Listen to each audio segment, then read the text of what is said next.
Meus amados irmãos, nós vamos ao comentário dos tópicos e vamos ao desenvolvimento do tópico 1. Tópico 1, Tito e as igrejas na ilha de Creta. Lição 12, a igreja tem uma natureza organizacional. Do primeiro trimestre de 2025, EBD Adultos. Vamos para o subtópico 1, Tito, que está lá no versículo 4 da leitura bíblica em classe. A epístola a Tito oferece diretrizes fundamentais para a igreja, enfatizando a liderança, a sã doutrina e a conduta cristã, que são vitais para a edificação do corpo de Cristo e para a proteção contra os erros. A missão pastoral de Tito. Tito foi designado por Paulo para organizar a igreja em Creta, estabelecer presbíteros e garantir que a obra de Deus fosse conduzida de forma fiel e ordenada. Sua missão era uma tarefa de grande responsabilidade, visando a edificação espiritual e a unidade da igreja. A sã doutrina e o combate aos falsos mestres. Paulo orienta Tito a combater os falsos mestres que distorcem a palavra de Deus. A preservação da sã doutrina é crucial, pois qualquer desvio dela compromete a verdade do Evangelho e prejudica o testemunho da igreja. A conduta cristã e o testemunho da igreja. A vida dos crentes deve ser um reflexo da graça salvadora de Deus.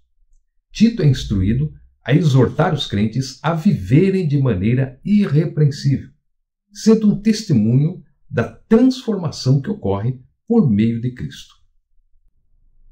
A importância das boas obras. Embora a salvação seja pela graça, as boas obras são a evidência da fé genuína.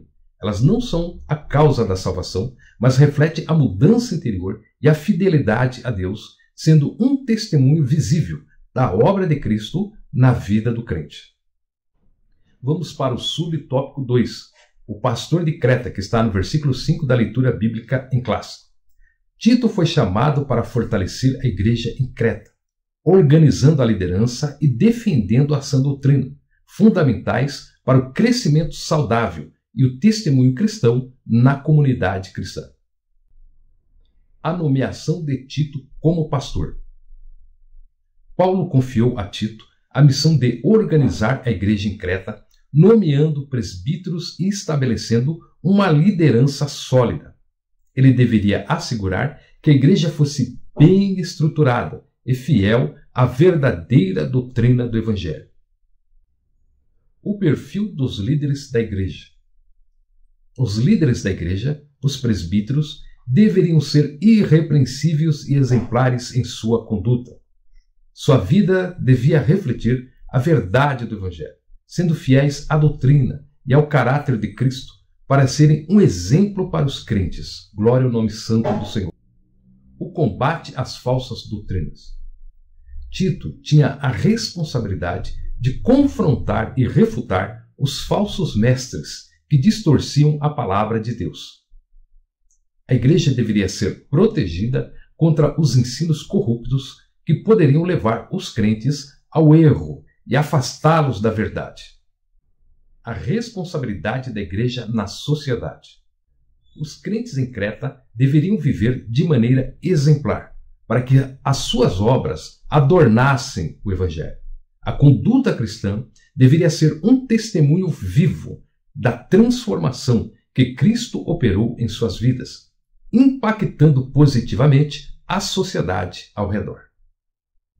Vamos para o subtópico 3, Creta. A igreja em Creta precisava de estrutura e estabilidade espiritual. Paulo instruiu Tito a corrigir erros, refutar heresias e promover uma vida cristã piedosa e ordenada.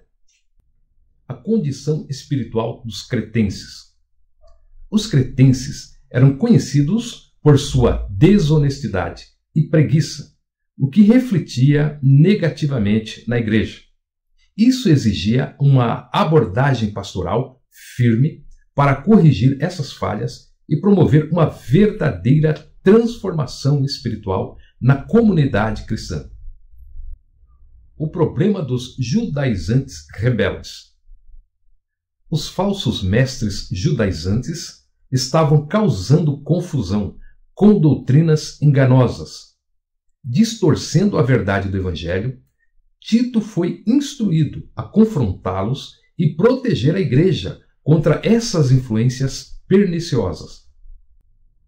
A necessidade de uma igreja organizada.